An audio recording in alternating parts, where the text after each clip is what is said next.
Have you ever had one of those days or one of those weeks when a lot of good things happen and then one negative thing happens and your attention immediately leaves all of the good things and focuses on the negative? I've had one of those weeks recently where I had a lot of great experiences and one negative experience. And it was almost as if the negative experience caused amnesia about all of the positive things that could happen. And it consumed me. And I had to pray about that and ask friends to pray for me so that I could let that go and move on and deal with things in a positive way.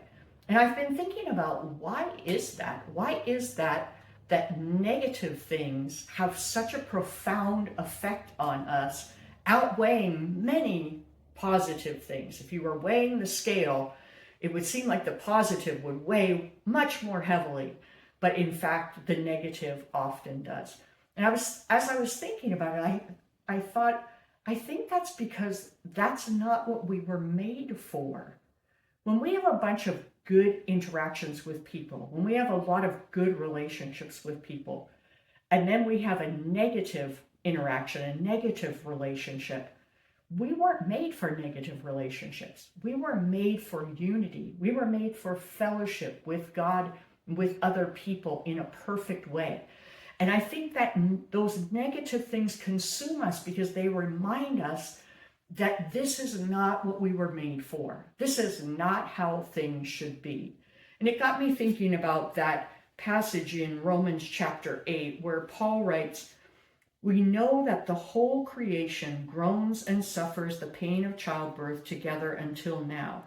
And not only this, but also we ourselves, having the first fruits of the Spirit, even we ourselves groan within ourselves, waiting eagerly for our adoptions as sons, the redemption of our body." And our salvation, in one sense, is instantaneous when we accept Christ as our Savior, when we put our trust in what He did for us on the cross.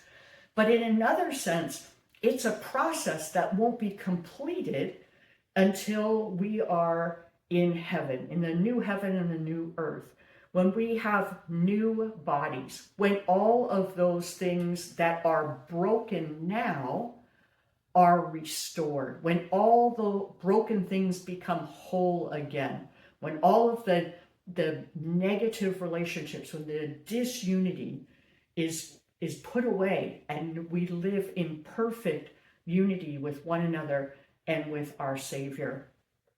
So I'm going to try and remember that focus when things happen that I find myself just focusing on because they are the negative thing that overwhelms everything else.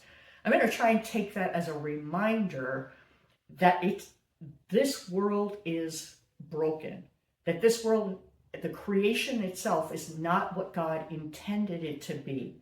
But one day, there will be a time when all of those broken things will be restored, when all of our relationships will be redeemed, when we ourselves will no longer be groaning, but we will be living in the new bodies that we receive when we are with Jesus.